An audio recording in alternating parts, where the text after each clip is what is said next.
وعندي 5 بنات وأولاد 2. عندي غرفتين ومطبخ. والله وحياتنا بسيطة. جوزي بيشتغل في المستوطنات. ابني من جديد صار يشتغل لأنه ما نجحش في التوجيهي. أنا كنت حابة ينجح في التوجيهي وأوديه على الجامعة عشان تصير معاه مهنة، بس ما نجحش وهيو بيشتغل. والحياة والله الحياة صعبة إحنا عنا صعبة. اليهود مش مخلينا لا نروح ولا نيجي. أنا لما جيت على المنطقة هاي جيت بنت 10 سنين، وكانت منطقة خير وكويسة، وكانت فيها المي ماشي في الكناه، والواحد ما يعتاز نهائيا. كنا نغسل، كانت المي عندنا كثير وكان خير، وكنا نزرع. بس والله في هالوقت هذا ما في مي، واحنا بنتعب وبنشكى كثير. موصول من خط مكروت، من الخط الرئيسي، بس المي ضعيفة. يعني كل 3 أيام تجينا إشي بسيط، ومرات بنلحق نعبي ومرات بنلحقش نعبي، وبنشتري مية مشترى.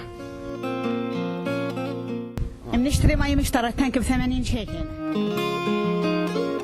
المشاكل موجودة في البيت، بس مثل ما بيقول هالمثل: من دبرت ما جاعت ومن ركعت ما عريت. المرأة هي أساس البيت، فهي بتدبر وبتعمل المستحيل إنها ظلمك تصدق هاي الأمور.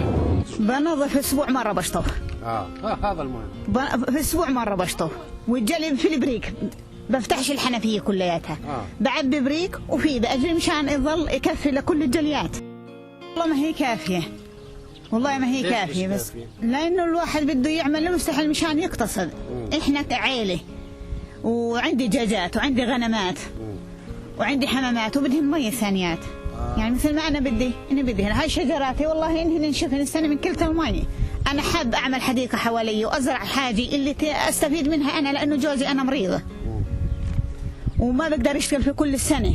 أنا يا دوب يشتغل له 3-4 شهور طول السنة، فبحب أزرع في داري هون حاجة تنفعني أنا وتساعدني على هالحياة. بس كلت المي مش مخليتني أعمل هيك. وإن شاء الله إنه تيصلنا المي كويس، وهذا اللي بنتمناه إحنا، هتكون شبكة المي صالحة مشان تصلنا المي كويس.